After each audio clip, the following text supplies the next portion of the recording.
സുന്ദരിയായ ട്യൂഷൻ ടീച്ചറായിരുന്നു അവർ. എനിക്ക് ട്യൂഷൻ ടീച്ചറായി മാറിയത് എങ്ങനെയാണെന്ന് ഞാൻ ഇപ്പോഴും ചിന്തിക്കാറുണ്ട്. അതെനിക്ക് വലിയൊരു സഹായമാണ് ചെയ്തു തന്നത്. കണ്ടാൽ ആരും കണ്ണെടുക്കാതെ കടന്നു പോകാത്തവർ എൻ്റെ ട്യൂഷൻ ടീച്ചറായപ്പോൾ എല്ലാവരും എന്നോട് അസൂയപ്പെട്ടിട്ടുണ്ടായിരുന്നു. ഇതുപോലെ ഒരു കാലഘട്ടം എൻ്റെ ജീവിതത്തിൽ പിന്നീട് ഒരിക്കലും ഉണ്ടായിട്ടില്ല.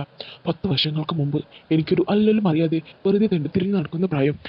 പ്ലസ് ടുവിന് വലിയ മാർക്കില്ലാത്തത് കൊണ്ടും വീട്ടുകാർക്ക് വലിയ രീതിയിൽ സ്വാധീനം ചെലുത്തി എനിക്കൊരു നല്ല സീറ്റ് വാങ്ങിച്ചു തരുവാൻ താല്പര്യമില്ലാത്തത് കൊണ്ടും എൻ്റെ വീടിനടുത്തുള്ള ഒരു മൂന്നാംകിട കോളേജിൽ ഇംഗ്ലീഷ് ലിറ്ററേച്ചറിന് ചേർന്നു. ആ കാലത്താണ് ഒട്ടും നനച്ചിരിക്കാതെ ഇങ്ങനെ ഒരു സംഭവം നടക്കുന്നത്. ഞാൻ സരിൻ, വീട്ടിൽ എന്നെ വിഷ്ണു എന്ന് വിളിക്കും. ഇപ്പോൾ കുവൈറ്റിൽ ഒരു കമ്പനിയിൽ ജോലി ചെയ്യുന്നു. വീട്ടിൽ അച്ഛനും അമ്മയും ഒരു അനുജനുമുണ്ട്. അച്ഛൻ വീടിനോട് ചേർന്ന് ഒരു കട നടത്തുന്നു. അമ്മ വീട്ടമ്മയാണ്. അനുജൻ കോളേജിൽ പഠിക്കുന്നു. വീട്ടിൽ എനിക്ക് തിരക്കിട്ട് കല്യാണാലോചനകൾ നടന്നുകൊണ്ടിരിക്കുന്നുമുണ്ട്. പഠനത്തിൽ ഞാൻ വളരെ പിന്നിലായിരുന്നു. പക്ഷെ ഒരല്പം ഉയരം കൂടുതൽ ഉള്ളതുകൊണ്ട് ബാസ്കറ്റ്ബോൾ, വോളിബോൾ തുടങ്ങിയ ഇനങ്ങളിൽ ഞാൻ ഒരല്പം ഷൈൻ ചെയ്തിരുന്നു. എങ്കിലും എൻ്റെ മെലിഞ്ഞുണങ്ങിയ ശരീരവും കാണാൻ യാതൊരു അഴകുമില്ലാത്ത മുഖവും എന്നിൽ നിറച്ചിട്ടുള്ള അപകർഷതാബോധം ചെറുതൊന്നുമല്ല. കോളേജിലെ പെൺകുട്ടികളെയും പഠിപ്പിക്കാൻ വരുന്ന ടീച്ചർമാരെയും നാട്ടിലെ ചേച്ചിമാരെയും ആന്റിമാരെയും ഓർത്ത് എല്ലാ ദിവസവും നെടുവീർപ്പിടാറുണ്ട് എന്നതിൽ കവിഞ്ഞ് താല്പര്യം തോന്നിയവരോട് ഫോണിലൂടെ പോലും ഒന്ന് സംസാരിക്കാനുള്ള ധൈര്യം എനിക്കുണ്ടായിരുന്നില്ല എന്നതായിരുന്നു പരമസത്യം. ഇക്കാര്യത്തിൽ അഗ്രകണ്യരായ എൻ്റെ സുഹൃത്തുക്കളൊക്കെ അവരുടെ അനുഭവകഥകൾ ക്ലാസ്സിൽ വന്ന് വിവരിക്കുന്നത് കേൾക്കുമ്പോൾ എനിക്ക് അവരോടൊക്കെ ആരാധനയും എന്നോട് വല്ലാത്ത സഹതാപവും തോന്നും. ആ ഇടയ്ക്കാണ് വിരസതയും അപകർഷതാബോധവും നിറഞ്ഞു തുളുമ്പി നിന്ന എൻ്റെ ജീവിതത്തിലേക്ക് അപ്രതീക്ഷിതമായ ആ സംഭവം എത്തുന്നത്. മറ്റൊന്നുമല്ല, എൻ്റെ വീടിൻ്റെ പുറത്തുള്ള രവിചന്ദ്രൻ ചേട്ടൻ ഒരു വിവാഹം കഴിച്ചു. ഈ രവിചന്ദ്രനെ എനിക്ക് വലിയ മതിപ്പൊന്നുമില്ല. അയാൾ ദുബായിലാണ്. അതിൻ്റെ പത്രാസ് കാണിക്കുന്നതല്ല പ്രശ്നം. ലീവിന് വരുമ്പോഴൊക്കെ അയാൾക്കാർ ഒത്തുകൂടുന്ന വേദികളിൽ വെച്ച് എന്നെ പോലുള്ള പാവം പയ്യന്മാരെ പരിഹസിച്ച് രസിക്കുന്നതാണ് അയാളുടെ പ്രധാന വിനോദം. അയാൾക്കെന്നെ പണ്ടേ പുച്ഛമായിരുന്നു. അതുകൊണ്ട് തന്നെ അയാളുടെ കല്യാണത്തിന് ഞാൻ പോയില്ല. കല്യാണം കഴിഞ്ഞാണ് ഞാൻ അറിയുന്നത് അതൊരു വലിയ സംഭവമായിരുന്നു എന്ന്. മറ്റൊന്നുമല്ല, അയാളുടെ ഭാര്യ അതീവ സുന്ദരിയാണത്രേ. പേര് സ്മിത. എന്തൊരു സുന്ദരിയ! സ്വർണം പോലൊരു പെണ്ണ്. അധികം ശരിക്കത്തൊന്നുമില്ല കേട്ടോ, പക്ഷെ പാവമാണെന്ന് തോന്നുന്നു. അമ്മ വീട്ടിൽ വേലയ്ക്ക് വരുന്ന ചേച്ചിയോട് പറയുന്നത് കേട്ടാണ് ഞാൻ ആദ്യമായി സ്മിതയെ പറ്റി മനസ്സിലാക്കുന്നത്. ജംഗ്ഷനിൽ ചെറുപ്പക്കാർക്കിടയിൽ രവിചന്ദ്രൻ്റെ ഭാര്യ ഒരു സംസാര വിഷയമായി മാറിയിട്ടുണ്ട്. ഇത്രയും സുന്ദരിയായ ഒരു പെണ്ണ് നാട്ടിൽ വന്നിട്ടും ഒന്ന് നേരിൽ കാണാൻ കഴിഞ്ഞില്ലല്ലോ എന്നൊരു വിഷമം എനിക്കും തോന്നി തുടങ്ങിയിരുന്നു. ഒന്ന് രണ്ട് തവണ കാണുവാൻ ശ്രമിച്ചെങ്കിലും അവസരം വന്നില്ല. എടാ, നിന്റെ വീടിനടുത്തുള്ള ആ ഗൾഫുകാരൻ്റെ ഭാര്യ ഒരു ഒന്നൊന്നര പെണ്ണാണല്ലോ. ഭാഗ്യവാനേ. എൻ്റെ വീടിനടുത്ത് നിന്ന് കോളേജിൽ പഠിക്കുന്ന സനീഷും ഭാര്യയും പറഞ്ഞതാണിത്. ചേടാ, വീട്ടിനടുത്ത് ഇങ്ങനെ ഒരു കഥാപാത്രം എത്തിയിട്ടും എനിക്കിതുവരെ ഒന്ന് കാണാൻ കഴിഞ്ഞില്ലല്ലോ. ദിവസങ്ങൾ കഴിഞ്ഞു പോയി. ഞാൻ പതിവ് പോലെ ക്ലാസ്സിലെയും നാട്ടിലെയും പെൺകുട്ടികളെ ഓർത്ത് സമയം കളഞ്ഞു നടന്നു. അങ്ങനെ ഇരിക്കെ ഒരു ദിവസം ഞാൻ കോളേജിൽ നിന്നും വന്ന സമയം അടുക്കളയിൽ കുറേ സ്ത്രീകളുടെ ചിരിയും ശബ്ദവും കേട്ടു. കൗതുകം തോന്നി. അങ്ങോട്ട് പോയി നോക്കിയപ്പോൾ എൻ്റെ അമ്മയുടെ നേതൃത്വത്തിലുള്ള അയലത്തുകാരായ പെണ്ണുങ്ങളുടെ സംഗമമാണ്. ആ, മോൻ വന്നല്ലോ. മോനെ, ഇതാരാണെന്ന് കണ്ടോ? നമ്മുടെ തൊട്ടപ്പെടുത്ത രവിയുടെ പെണ്ണ്. ഇതെൻ്റെ അമ്മയുടെ ശബ്ദമാണ്. ഞാൻ ഒന്നേ നോക്കിയുള്ളൂ. എൻ്റെ വാ പൊളിഞ്ഞിരിക്കുന്നത് മറ്റുള്ളവർ കാണുമല്ലോ എന്നുള്ള ബോധം വന്നപ്പോൾ ഞാൻ വായടച്ചു. സുന്ദരി എന്നല്ല പറയേണ്ടത്, ഒരു ദേവത. ചുരിദാറാണ് വേഷം. ആദ്യം തന്നെ ഞാൻ ആ കണ്ണുകളിലേക്കാണ് നോക്കിയത്. ദൈവമേ, എന്തൊരു മനോഹരമാണവാ! എന്താ പേര്? ലോകത്തെ ഏറ്റവും മനോഹരമായ ശബ്ദവും ഞാൻ അപ്പോൾ കേട്ടു. സ അവൻ്റെ കിളി പോയെന്ന് തോന്നുന്നു. പെണ്ണുങ്ങളൊക്കെ എന്നെ നോക്കി ചിരിക്കുകയാണ്. എടാ, നിന്റെ പേരെന്താണെന്നാ മോള് ചോദിച്ചത്. അവൻ ഇടയ്ക്ക് കയറി. സ സ സൈരിൻ. എനിക്ക് വിക്കുള്ളതല്ല, പക്ഷെ സുന്ദരികളായ സ്ത്രീകളോട് പെൺകുട്ടികളോട് സംസാരിക്കുമ്പോൾ ഞാൻ വിൽക്കാറുണ്ട്. ഡിഗ്രിക്ക് ഏതാ സബ്ജക്റ്റ്? വീണ്ടും ആകർഷണീയമായ ഇതേ സ്ത്രീ ശബ്ദം. English literature. ആഹാ, ഞാനും ഇംഗ്ലീഷാണ്. അവിടെ നിൽക്കുവാൻ ധൈര്യം തോന്നാത്തതിനാൽ ഞാൻ പതിയെ വരുന്നു. എൻ്റെ ഉള്ളിലെ അപകർഷതാ ബോധവും ഭയവുമായിരിക്കണം കാരണം. ദിവസങ്ങൾ കഴിഞ്ഞു പോയി. ഒന്ന് രണ്ട് തവണ മാത്രം ഞാൻ സ്മിത ചേച്ചിയെ കാണുകയുണ്ടായി. അതും എൻ്റെ വീട്ടിലെ ജനൽപ്പാളിക്കിടയിലൂടെ. ഒരു കാര്യം ഉറപ്പാണ്, അവർ ഒരു സുന്ദരി തന്നെയാണ്. അത്രയും അഴകും സൗന്ദര്യമുള്ള ഒരു സ്ത്രീയെ ഞാൻ എൻ്റെ ജീവിതത്തിൽ കണ്ടിട്ടില്ല. ഞാൻ മാത്രമല്ല, എൻ്റെ നാട്ടിലുള്ള പലരും. കാര്യം അയലത്തുകാരനാണെങ്കിലും ഞാൻ സ്മിത ചേച്ചിയെ വ്യക്തമായൊന്ന് കാണുന്നത് മറ്റൊരു ദിവസം വീടിനടുത്തുള്ള ജംഗ്ഷനിൽ സമപ്രായക്കാരായ ചില പുരോഹിതരുമായി വെറുതെ സ്വറ പറഞ്ഞു നിൽക്കുമ്പോഴാണ്. ടൗണിൽ നിന്നും ഞങ്ങളുടെ ജംഗ്ഷനിൽ എത്തുന്ന പ്രൈവറ്റ് ബസ് വന്ന് നിന്നു. ബസ്സിൽ നിന്നും രവിചന്ദ്രൻ ഇറങ്ങി. പിറകെ സ്മിത ചേച്ചിയും ഇറങ്ങി. ഒരു ചുവന്ന സാരിയായിരുന്ന വേഷം. ദൂരെ എങ്ങോട്ടോ യാത്ര ചെയ്തത് കൊണ്ടാവണം ചേച്ചിയുടെ മുഖത്ത് ഒരല്പം ക്ഷീണം തോന്നിച്ചിരുന്നു. പതിവിൽ കൂടുതൽ നെഞ്ചു വിരിച്ചാണ് രവിചന്ദ്രൻ നടക്കുന്നത്. എല്ലാവരും തനിക്ക് കിട്ടിയ ആ സൗഭാഗ്യത്തെ ഒന്ന് കണ്ടോട്ടെ എന്ന മട്ടിൽ ആ ജംഗ്ഷൻ മുഴുവൻ ചേച്ചിയിലേക്ക് ചുരുങ്ങുന്നതായി തോന്നി. അവിടെ ഉണ്ടായിരുന്ന സ്ത്രീകളും പുരുഷന്മാരും ചേച്ചിയെ ഈമ വെട്ടാതെ നോക്കുന്നുണ്ടായിരുന്നു. ഈ ഞാനും.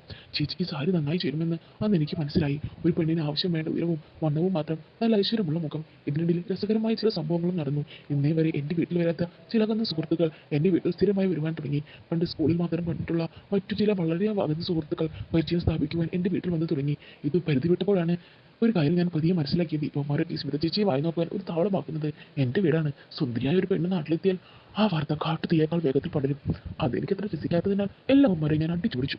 രവിചന്ദ്രനെ ഇതിനിടയിൽ ഒന്ന് രണ്ട് തവണ കാണുമ്പോഴൊക്കെ അയാളോട് എന്തെന്നില്ലാത്തൊരു അസൂയ എനിക്ക് തോന്നി. അതെന്തിനാ അപ്രതീക്ഷിതമായി അമ്മ ചോദിച്ചു. ദിവസം വെറുതെ വർത്തമാനം പറഞ്ഞ് നടക്കുന്നതിനിടയിൽ എൻ്റെ സുഹൃത്തായ സനീഷ് പറഞ്ഞൊരു കാര്യം എന്നെ മനസ്സിൽ കൊണ്ടു. എടാ, മറ്റുള്ളവരെ കാട്ടിലൊക്കെ അവസരം നിനക്കാണ്. കാരണം നീ തൊട്ട അയൽപ്പക്കത്താണ്. അവസരം കിട്ടിയില്ലെങ്കിൽ അവസരം ഉണ്ടാക്കണം നീ. അവനത് പറഞ്ഞു കളഞ്ഞെങ്കിലും എൻ്റെ മനസ്സിൽ അതൊരു കനൽ പോലെ എരിഞ്ഞു തുടങ്ങി. അവസരമില്ലെങ്കിൽ അവസരം ഉണ്ടാക്കിയെടുക്കണം. പക്ഷേ സ്മിത ചേച്ചിയെ നേരിട്ട് കാണുമ്പോഴേ ഭയം കൂടി എൻ്റെ ധൈര്യം എല്ലാം ചോർന്നു പോകും. പരിസരം മറന്ന് ഞാൻ അവരെ നോക്കുക പോലും ഒന്നും ചെയ്തിട്ടില്ല. അതും വായി തുറന്ന് അങ്ങനെയുള്ള ഞാനൊരു അവസരം ഉണ്ടാക്കണമത്രേ. പക്ഷെ ചില കാര്യങ്ങൾ മുമ്പേ തീരുമാനിക്കപ്പെട്ടവയാണ്. എഴുതി വയ്ക്കപ്പെട്ട തിരക്കഥ പോലെ സംഭവിക്കേണ്ടത് കൃത്യമായി സംഭവിച്ചിരിക്കും. അല്ലെങ്കിൽ പിന്നെ അന്നൊരു ദിവസം അമ്മ എന്നോട് അങ്ങനെ ഒരു അഭിപ്രായം പറയേണ്ട കാര്യമില്ല. ഒരു കാര്യവുമില്ല. എടാ മോനെ, നിനക്ക് ഇംഗ്ലീഷ് ട്യൂഷൻ വല്ലതും വേണമെങ്കിൽ അപ്പുറത്തെ സ്മിതമോൾ സഹായിക്കാമെന്ന് പറഞ്ഞിട്ടുണ്ട് കേട്ടോ. ആ കുറച്ച് ഇംഗ്ലീഷ് ടീച്ചറാകാൻ ശ്രമിക്കുകയല്ലേ, അതുകൊണ്ടായിരിക്കും. അശ്രദ്ധമായാണ് അത് കേട്ടതെന്ന് ഭാവിച്ചതെങ്കിലും ഓരോ വാക്കുകളും കൃത്യമായി ഞാൻ കേട്ടു കഴിഞ്ഞിരുന്നു. പക്ഷേ ആവേശം മുഖത്ത് പ്രകടിപ്പിച്ചത് ഞാൻ മുറിയിലേക്ക് പോയി. ഇതൊരു തുടക്കമാണ്. സനീഷ് പറഞ്ഞതുപോലെ മറ്റാർക്കും കിട്ടാത്തൊരു അവസരം എനിക്ക് കൈവന്നിരിക്കുന്നതാണെങ്കിലും ചേച്ചിയെ മറ്റൊന്നും ചെയ്യാൻ പറ്റിയില്ലെങ്കിൽ കൂടിയും സുന്ദരിയായ അവരുടെ ക്ഷണനേരത്തെ സമീപം മാത്രം മതി എനിക്ക് മനസ്സിലറിയാൻ. അമ്മേ, എനിക്ക് ഇംഗ്ലീഷ് ഗ്രാമറിൽ ചില മനസ്സിലാകാത്ത ഭാഗങ്ങളൊക്കെ ഉണ്ട്. അതൊക്കെ സ്മിത ചേച്ചി ഒന്ന് പറഞ്ഞു തരുമെന്ന് ചോദിക്കുമോ? അന്ന് വൈകിട്ട് അമ്മ ഈ വിഷയം മറന്നു പോകുന്നതിന് മുമ്പ് എൻ്റെ അഭിപ്രായം പറഞ്ഞു വെച്ചു. അങ്ങനെ 2 ദിവസം കഴിഞ്ഞ് എനിക്ക് ബ്രേക്ക്ഫാസ്റ്റ് തരുന്നതിനിടയിൽ പെട്ടെന്ന് എന്തോ ഓർത്തതുപോലെ അമ്മ പറഞ്ഞു, എടാ മോനെ, അമ്മ ഒരു കാര്യം വിട്ടുപോയി. നിന്നോട് ഇന്ന് വൈകിട്ട് ഇംഗ്ലീഷ് പഠിക്കാൻ ചെല്ലാൻ പറഞ്ഞിട്ടുണ്ട് അപ്പുറത്തെ സ്മിത. ഇന്നലെ പറഞ്ഞതാ, ഞാൻ അതങ്ങ് വിട്ടുപോയിടാ. എൻ്റെ കണ്ണുകൾ വികസിച്ചു, ഹൃദയമിടിപ്പ് കൂടി. ഇവിടെയും എനിക്ക് അഭിനയിച്ചേ പറ്റൂ. അമ്മ, ഫീസ് ഒരുപാടാകുമോ? ഇല്ലടാ, വേറെ ഒന്ന് രണ്ട് കുട്ടികളെയും കൂടി കിട്ടുമോയെന്ന് ആ കുട്ടി ചോദിച്ച് നോക്കുന്നുണ്ട്. അതും വീട്ടിൽ വെറുതെ ഇരിക്കുകയല്ലേ. അന്ന് കോളേജിൽ നിന്നും വരുന്ന വഴി ചെറിയ ചില തയ്യാറെടുപ്പുകൾ ഞാൻ നടത്തി. ജംഗ്ഷനിൽ ഇറങ്ങി ഒരു സ്പ്രേ മേടിച്ചു. മുടിയൊക്കെ ഒന്ന് വെട്ടി. ഇന്നലെ തന്നെ ഈ വിവരം അമ്മ പറഞ്ഞിരുന്നെങ്കിൽ കുറച്ചുകൂടി തയ്യാറാകാമായിരുന്നു. കൃത്യം 6 മണിക്ക് തന്നെ ഞാൻ സ്മൃതി ചേച്ചിയുടെ വീട്ടിലെത്തി. കോളിംഗ് ബെൽ അടിച്ചു. വാതിൽ തുറന്നത് ചേച്ചിയുടെ അമ്മായിമ്മയാണ്, അതായത് രവിചന്ദ്രൻ്റെ അമ്മ. ആ വിഷ്ണു മോനോ, എനിക്ക് ട്യൂഷന് വന്നാലേ. അവൾ കുളിക്കാൻ പോയി, ഇപ്പം വരും. വീടിൻ്റെ ഉമ്മർപ്പടിയിലുള്ള ഒരു കസേരയിൽ ഞാനിരുന്നു. ഭിത്തിയിൽ കുറേ ഫോട്ടോകൾ തൂക്കിയിട്ടുണ്ട്. കൂട്ടത്തിൽ രവിചന്ദ്രൻ്റെയും സ്മിത ചേച്ചിയുടെയും കല്യാണ ഫോട്ടോ. രവിചന്ദ്രനോട് ദേഷ്യത്തിന് കുറവ് വന്നിട്ടില്ലെങ്കിലും ഒരർത്ഥത്തിൽ അയാൾ ഉള്ളതുകൊണ്ടാണ് സ്മിത ചേച്ചി ഈ നാട്ടിൽ വരാൻ കാരണമായത്. ഇന്ന് ഞാൻ ഓർത്തു, ഞാൻ ഇരിക്കാൻ തുടങ്ങിയിട്ട് കുറച്ച് സമയമായി. ആ വിഷ്ണു എത്തിയോ? ഒടുവിൽ വാതിൽപ്പടിയിൽ ദേവി പ്രത്യക്ഷപ്പെട്ടു. ഞാൻ എണീറ്റു. മുടിയിഴകൾ ഉണങ്ങിയിട്ടില്ല. ഒരു മാക്സിയാണ് ഇട്ടിരിക്കുന്നത്. ചേച്ചി ഇത്രയും അടുത്ത് കാണുന്നത് ആദ്യമായാണ്. എൻ്റെ ഹൃദയം പുതിയ പെരുമ്പറ പൊട്ടി തുടങ്ങി. വിഷ്ണു, വരൂ, നമുക്ക് മുകളിലത്തെ നിലയിലേക്ക് പോകാം. അവിടെ ബാൽക്കണിയിൽ ക്ലാസ് എടുക്കുന്നതാണ് നല്ലത്. ഇവിടെ എപ്പോഴും പുറത്തുനിന്ന് ആൾക്കാരൊക്കെ വരും. ഞാൻ ചേച്ചിയെ പിന്തുടർന്നു. അവരുടെ വീടിൻ്റെ മുകളിലത്തെ നിലയിൽ ഞാൻ ആദ്യമായാണ് കയറുന്നത്. രവിചന്ദ്രൻ്റെയും സ്മിതചേച്ചിയുടെയും മുറിയുടെ ഒരു വാതിൽ തുറക്കുന്നത് ബാൽക്കണിയിലേക്കാണ്. അവിടെ 2 കസേരയും ടീപ്പോയും കിടക്കുന്നുണ്ട്. ചേച്ചി എന്നോട് ഇരിക്കാൻ പറഞ്ഞു. ക്ലാസ് തുടങ്ങിയപ്പോൾ ഒരു കാര്യം ഞാൻ ശ്രദ്ധിച്ചു. ചേച്ചി ഭയങ്കര സീരിയസ് ആണ്. ചിരിക്കുന്നത് വല്ലപ്പോഴും മാത്രമേ ഉള്ളൂ. പക്ഷേ എനിക്ക് ചിരി വേണ്ടല്ലോ. ആ പുഞ്ചിരി മാത്രം മതി ഒരു ദിവസം മുന്നോട്ട് കൊണ്ടുപോകാൻ. കുറച്ച് ദിവസത്തെ ട്യൂഷൻ ക്ലാസ് കൊണ്ട് എൻ്റെ ഭയം മാറി. ചേച്ചിയോട് ക്ലാസ്സിലെ ചില തമാശകൾ പറയുന്നതിനുള്ള സ്വാതന്ത്ര്യം എനിക്ക് കിട്ടി തുടങ്ങി. പക്ഷേ അത് മാത്രമേ ഉള്ളൂ. അവർ വളരെ ആവശ്യത്തിന് മാത്രമേ സംസാരിക്കൂ. ഞാൻ ചില തമാശ കാര്യങ്ങൾ പറയുമ്പോൾ ചുണ്ടിൻ്റെ കോണ കൊണ്ട് ഒന്ന് മന്ദഹസിക്കും, അത്ര തന്നെ. കൂടുതൽ സമയവും ചേച്ചി പാഠഭാഗങ്ങൾ വിശദീകരിക്കും. നോട്ടുകൾ എനിക്ക് പറഞ്ഞു തരും. ചില ഹോംവർക്ക് തരും. അതൊക്കെ അടുത്ത ദിവസം ഒന്ന് ഓടിച്ചു നോക്കും. ഞാൻ എത്ര തെറ്റിച്ചാലും എന്നെ വഴക്ക് പറയില്ല. വിഷ്ണു ഒരൽപ്പം കാഠിന്യത്തോട് നീട്ടി ഒന്ന് വിളിക്കും. നീ ഇത് വീണ്ടും തെറ്റിച്ചല്ലോ, അത്ര മാത്രം. സ്മിത ചേച്ചിക്ക് എപ്പോഴും എന്തോ ഒരു പ്രത്യേകമാണ്. അവർ അധ്യനിക്കുമ്പോഴും അവർ വിരലുകൾ കൊണ്ട് ഓടിച്ച എൻ്റെ നോട്ട്ബുക്കിൻ്റെ താളുകൾ മറിച്ച് നോക്കുമ്പോഴും അത് എൻ്റെ നാസികത്തുമ്പിലൂടെ കടന്നു പോകാറുണ്ട്. ഞാൻ പേടിച്ചതുപോലെ മറ്റു കുട്ടികൾ ഒന്നും ചേച്ചിക്ക് സ്റ്റുഡൻസായി കിട്ടിയില്ല. കുറച്ച് നാളുകളായി ഞാൻ മാത്രമേ ഉള്ളൂ ശിഷ്യനായി. ഒരു കാര്യം എപ്പോഴും ചേച്ചി ചെയ്യാറുണ്ട്, ഇടയ്ക്കിടയ്ക്ക് വന്ന് മൊബൈൽ ഫോണിൽ വാട്സപ്പ് മെസ്സേജ് നോക്കുന്നത്. അന്ന് വാട്സപ്പ് തുടങ്ങിയ കാലഘട്ടമാണ്. ഞാൻ പലപ്പോഴും ശ്രദ്ധിച്ചിട്ടുണ്ട് ചേച്ചിയുടെ ഫോൺ. അന്നത്തെ ഏറ്റവും പുതിയ മോഡൽ ഐഫോൺ ആയിരുന്നു അത്. ചേച്ചിയുടെ ഗൾഫിൽ ജോലി ചെയ്ത സുഹൃത്ത് വിവാഹ സമ്മാനമായി കൊടുത്തതാണത്തെ. ഒരു ദിവസം എൻ്റെ മുന്നിൽ വെച്ച് മെസ്സേജ് നോക്കി ചിരിച്ചപ്പോൾ ഞാൻ സകല ധൈര്യവും സംഭരിച്ച് ചോദിച്ചു, രവിചേട്ടൻ ആയിരിക്കുകയല്ലേ? ഓടാ, രവിചേട്ടൻ ഒന്നുമില്ല, അങ്ങനെ മെസ്സേജ് ഒന്നും അയക്കില്ല. ഇതെൻ്റെ ഫ്രണ്ടാ, ഡോക്ടർ സാന്ദ്ര. ഈ ഡോക്ടറാണോ ചേച്ചിക്ക് ഫോൺ തന്നത്? അതെ. ചേച്ചി ഫോണിൽ നിന്നും കണ്ടെടുക്കാതെ എന്നോട് പറഞ്ഞു. ഒരുപക്ഷെ ഇത്രയും സ്വാതന്ത്ര്യത്തോടെ ഞാൻ ചേച്ചിയുമായി സംസാരിക്കുന്നത് ആദ്യമായിട്ടായിരിക്കണം. ഇതിൽ നിന്നും 1-2 കാര്യങ്ങൾ ഞാൻ മനസ്സിലാക്കിയെടുത്തു. ഡോക്ടർ സാന്ദ്രയാണ് ചേച്ചിയുടെ ഏറ്റവും അടുത്ത സുഹൃത്ത്. കൂട്ടുകാരിക്ക് ഐഫോൺ സമ്മാനമായി നൽകണമെങ്കിൽ അവരൊരു പണച്ചാക്കായിരിക്കണം. രണ്ടാമതായി എൻ്റെ ശത്രുവായി രവിചന്ദ്രനെ പറ്റി സ്മിത ചേച്ചിക്ക് ഒരല്പം മതിപ്പ് കുറവല്ലേ? അത് ശരിയാണെങ്കിൽ എനിക്കിതൊരു സാധ്യതയില്ലേ? ഞാനന്ന് വീട്ടിൽ വന്ന് വളരെ കൂലങ്കുഷമായി തന്നെ ചില ആലോചിച്ചു. സനീഷ് പറഞ്ഞതുപോലെ എനിക്ക് അവസരത്തിനുള്ള സാധ്യതയുണ്ട്. ഇനിയും വൈകിക്കൂടാ. ഒന്ന് ശ്രമിച്ചു നോക്കിയാൽ തെറ്റില്ല എന്ന് തോന്നി. പക്ഷേ എവിടെയെങ്കിലും ഒന്ന് പാളിപ്പോയാൽ നാട് വിടേണ്ടി വരും, അല്ലെങ്കിൽ ആത്മഹത്യ ചെയ്യേണ്ടി വരും. അതുകൊണ്ട് ആർക്കും ഒരു സംശയം തോന്നാത്ത രീതിയിൽ വളരെ വിദഗ്ധമായ പദ്ധതി ആവിഷ്കരിക്കേണ്ടിയിരിക്കുന്നു. നേരിട്ട് ചേച്ചി പറയുന്നത് വളരെ വലിയ പ്രശ്നങ്ങൾ ഉണ്ടാക്കിയേക്കാം. അവരോട് പക്ഷേ എന്തെങ്കിലും പ്രശ്നങ്ങൾ ഉണ്ടാക്കിയാലോ, എന്നെ കളിയാക്കിയാലോ? അങ്ങനെയൊന്നും വേണ്ട. ഞാൻ കുറേ ചിന്തിച്ചു കൂട്ടി. അടുത്ത ദിവസത്തെ ട്യൂഷൻ ക്ലാസ് കഴിയാറപ്പോഴേക്കും ഞാൻ ചേച്ചിയോട് പറഞ്ഞു, ചേച്ചി ഇനി മുതൽ രാവിലെ ക്ലാസ് എടുക്കാൻ പറ്റുമോ? അതെന്താ വിഷ്ണു വൈകിട്ട് പ്രശ്നം? ഈ ചോദ്യം ചോദിക്കുമെന്ന് സ്വാഭാവികമായും എനിക്കറിയാം. അതിനുള്ള മറുപടിയും ഞാൻ കരുതി വെച്ചിരുന്നു. ഓഹോ, ചേച്ചി കോളേജിൽ എനിക്ക് വോളിബോൾ ചാമ്പ്യൻഷിപ്പിനുള്ള ഗ്രൂപ്പിലേക്ക് സെലക്ഷൻ ആയിട്ടുണ്ട്. പ്രാക്ടീസിന് മുതൽ വൈകിട്ടാണ്, ചിലപ്പോൾ 7:30 വരെ ഉണ്ടാകും. ഓ അതൊന്നും കുഴപ്പമില്ല, വേണ്ടത് രാവിലെ ക്ലാസ് എടുക്കുന്നത് തന്നെ നല്ലത്. ഞാനും രാവിലെ തന്നെ എണീക്കല്ലോ. നീ എത്ര മണിക്ക് വരും? ചേച്ചി ഞാനൊരു 7 മണിക്ക് വരാം, എനിക്ക് 8:30 കഴിഞ്ഞ് പോയാൽ മതി. എന്നാൽ പിന്നെ നാളെ മുതൽ അങ്ങനെ ആയിക്കോട്ടെ. ചേച്ചി സമ്മതിച്ചു. ഓക്കെ ചേച്ചി. യാത്ര പറഞ്ഞിറങ്ങുമ്പോൾ നാടകത്തിൻ്റെ ഒന്നാം ഘട്ടത്തിൻ്റെ ആദ്യ ഭാഗം വിജയിച്ചിട്ടുണ്ട്. ഒരു പുഞ്ചിരി എന്നെ മുഖത്തുണ്ടായിരുന്നു. പിന്നെ ഒരാഴ്ച ക്ലാസ് രാവിലെ, അതിനുശേഷം ഞാൻ ഒന്നാം ഘട്ടത്തിന് അടുത്ത ഭാഗത്തേക്ക് കിടക്കും.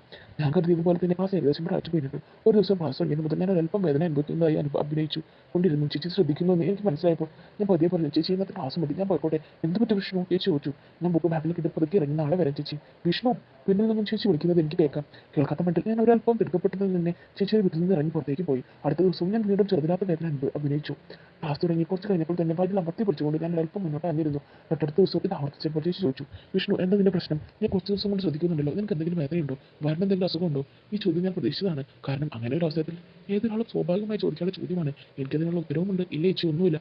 അതെന്താ ഒന്നുമില്ലാത്തത്? എത്ര ദിവസമായി നീ ക്ലാസ് ശ്രദ്ധിച്ചിട്ട്? നീ എന്നോട് കാര്യം പറ. നിന്നെ അമ്മയോട് പറയണോ? അയ്യോ ചേച്ചി അമ്മയോടൊന്നും പറയണ്ട. പിന്നെ കാര്യം എന്താണെന്ന് പറയൂ. ചേച്ചി ആകാംക്ഷയുടെ മുൻമനയിലാണ് ഏറെക്കുറെ ഞാനും. അത് ഞാൻ വിഷാദഭാവത്തിൽ കുനിഞ്ഞിരുന്നു. എന്ത് പറ്റി വിഷ്ണു, എന്നോട് പറ. അത് ചേച്ചിയുടെ ഫ്രണ്ടിൽ ആ ഡോക്ടറോട് എനിക്ക് സംസാരിക്കാൻ പറ്റുമോ? ഞാൻ വേദന അഭിനയിച്ച ശബ്ദം കുറിച്ച് പറഞ്ഞു. കാര്യം എന്താണെന്ന് എന്നോട് പറ. ചേച്ചിയുടെ ശബ്ദങ്ങൾ അല്പം വനത്തതായി. ചേച്ചി അത് പ്രശ്നം ഇച്ചിരി പേഴ്സണലാ. ഓഹോ, എൻ്റെ ഫ്രണ്ടിനോട് പറയാം, പക്ഷെ എന്നോട് പറയാൻ പറ്റില്ല അല്ലേ? അയ്യോ അത് എൻ്റെ ചേച്ചി, എൻ്റെ ഒരു ഹെൽത്ത് പ്രോബ്ലമാണ്. അത് ഇവിടുത്തെ ഡോക്ടർമാരൊന്നും കാണിക്കാൻ പറ്റില്ല. അതെന്ത് പ്രശ്നം? ചേച്ചി അല്പം കൂടി. ചേച്ചിയുടെ ഡോക്ടറോട് ഒന്ന് സംസാരിക്കാൻ പറ്റും പ്ലീസ് ചേച്ചി. അങ്ങനെ എൻ്റെ പ്രശ്നം ഞാൻ ചേച്ചിയോട് സംസാരിച്ചു. അപ്പോഴാണ് എൻ്റെ പ്രശ്നം യഥാർത്ഥത്തിൽ ചേച്ചി മനസ്സിലാക്കിയത്. അന്നേരം ചേച്ചി എന്നോട് പറഞ്ഞു, ഇത് ഡോക്ടറോട് പറഞ്ഞിട്ട് കാര്യം ഉണ്ടാവില്ല മോനെ, ഇത് എല്ലാവർക്കും വരുന്നത് തന്നെയാണ്. ഇത് മറ്റു ചില വഴികളുണ്ട്, അത് നീ ചെയ്യാറില്ലെന്ന് തോന്നുന്നു. ഞാനൊന്നും ചെയ്യാറില്ല ചേച്ചി, എനിക്ക് തൊട്ടുമ്പോഴേ വല്ലാത്ത വേദനയാണ്. ശരി, എന്നാലും നാളെ കുറച്ച് നേരം വൈകി നീ വന്നാൽ മതി, അപ്പോൾ ഞാൻ നേരത്തെ ശരിയാക്കി തരാം. അയ്യോ ചേച്ചി എനിക്ക് പേടിയാ, ഒരു ഡോക്ടറെ കൊണ്ടും കേൾക്കാൻ ചേച്ചി. അതൊന്നും വേണ്ട ചെക്കാം, ഞാൻ ശരിയാക്കി തരാം. പിന്നെ ഒരു പ്രാവശ്യം മാത്രമേ ഞാൻ കാണിച്ചു തരുള്ളൂ, പിന്നെ നീ തന്നെ ചെയ്തേക്കണം. ഇങ്ങനെ പ്രശ്നം വരുമ്പോൾ മനസ്സിലായില്ലേ? ചേച്ചി എങ്ങനെയെങ്കിലും മാറ്റി കിട്ടിയാൽ മതി, ഇപ്പോൾ ഞാൻ എന്ത് വേണമെങ്കിലും ചെയ്യാം. ശരി എന്നാൽ നീ പോക്കോ, ഇങ്ങനെ ഇരിക്കേണ്ട, നാളെ ഇത്തിരി നേരം വൈകി വന്നാൽ മതി കേട്ടോ. കുറച്ച് സമയം വേണം, അതുകൊണ്ട് അപ്പോഴേക്കും എനിക്ക് പണികളൊക്കെ കഴിച്ചിരിക്കാമല്ലോ. പിന്നെ അച്ഛനും അമ്മയും നാളെ ഇവിടെ ഉണ്ടാകത്തില്ല, അതുകൊണ്ട് പറഞ്ഞത്. ആ ശരി ചേച്ചി. അങ്ങനെ അന്ന് രാത്രി എനിക്ക് ഉറക്കമേ വന്നില്ല. നാളെ എന്തായിരിക്കും ചേച്ചി ചെയ്യാൻ പോകുന്നതെന്ന് ഓർത്ത് ഞാൻ വളരെ പെട്ടെന്ന് ഒരു 9 മണിയോടെ കൂടിയാണ് കാലത്ത് വളരെ പെട്ടെന്ന് ഞാൻ എണീറ്റു. പിന്നെ ഒരു 9 മണിയോട് കൂടിയാണ് ഞാൻ അങ്ങോട്ട് ചെന്നത്. അപ്പോൾ ചേച്ചി പണിയെല്ലാം കഴിഞ്ഞ് ഫ്രീ ആയിരുന്നു. ഞാൻ വന്നപ്പോൾ എനിക്ക് ഡോർ തുറന്നു തന്നു. അങ്ങനെ അവിടെ വെച്ച് എനിക്ക് കുറച്ച് സന്തോഷം തന്നു ആദ്യം. അത് കുടിച്ചതിന് ശേഷം പിന്നെ എനിക്കൊന്നും ഓർമ്മയുണ്ടായിരുന്നില്ല. ചേച്ചി എന്തൊക്കെയോ ചെയ്തു, എനിക്ക് ആ വേദന മാറ്റി തന്നു. എന്നിട്ട് എന്നോട് ചോദിച്ചു, ഇപ്പോൾ എങ്ങനെയുണ്ട് മോനെ, നിനക്ക് സുഖമായില്ലേ? ആ നല്ലപോലെ സുഖമായി ചേച്ചി. എന്തൊരു ആശ്വാസം കിട്ടുമെന്ന് അറിയോ? ഇപ്പോഴാണ് ശരിക്കും സുഖം കിട്ടിയത്. ശരി, ഇനി വരുമ്പോൾ നീ തന്നെ ചെയ്യില്ലേ ഇങ്ങനെയൊക്കെ? ഇതൊക്കെ ചെയ്യാൻ എനിക്ക് പേടിയാണ് ചേച്ചി. ഇങ്ങനെ വേദന വരുമ്പോൾ ഇങ്ങോട്ട് തന്നെ വരാൻ ചേച്ചി, ചേച്ചി എനിക്ക് ചെയ്തു തരില്ലേ? ശരി ശരി, ഇനി ഇങ്ങോട്ട് പോന്നോ, ഞാൻ ശരിയാക്കി തരാം നിന്നെ. അങ്ങനെ എൻ്റെ പ്രശ്നത്തിൽ ഒരു തീരുമാനമായി. പിന്നെ എൻ്റെ ഡിഗ്രി കഴിയുന്നവരെ ആ പ്രശ്നം തുടർന്നുകൊണ്ടേയിരുന്നു. ആ ചേച്ചി പിന്നെ ഇവിടെ ഉണ്ടായിരുന്നത് കൊണ്ട് എനിക്കതിന് വേഗം തന്നെ നല്ലൊരു സൊല്യൂഷൻ കിട്ടിയിരുന്നു.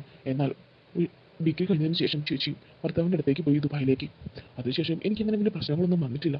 ചേച്ചി എനിക്ക് എല്ലാ വഴികളും പറഞ്ഞു തന്നിരുന്നു അത് മാറ്റാനുള്ളത്. അങ്ങനെ ഞാനിപ്പോൾ സന്തോഷമായി ജീവിക്കുന്നു. പുതിയ കല്യാണോത്സവം നടന്നുകൊണ്ടിരിക്കുന്നു, അതിൻ്റെ ഒരു സന്തോഷത്തിലാണ് ഞാനിപ്പോൾ. അപ്പോൾ ഇന്നത്തെ നമ്മുടെ ഈ മോട്ടിവേഷണൽ സ്റ്റോറി നിങ്ങൾക്ക് എല്ലാവർക്കും ഒത്തിരി ഇഷ്ടപ്പെടുമെന്ന് കരുതുന്നു. ഇഷ്ടപ്പെടുവാണെങ്കിൽ ലൈക്ക് ആൻഡ് ഷെയർ ചെയ്യാനും സബ്സ്ക്രൈബ് ചെയ്യാനും നിങ്ങൾ മറന്നു പോകരുത്. ഇതിൽ നല്ല കഥകളുമായി നിങ്ങൾക്ക് മുന്നിലേക്ക് ഇനിയും വരുന്നതായിരിക്കും. അതുവരേക്കും ബൈ ബൈ ഫ്രണ്ട്സ്.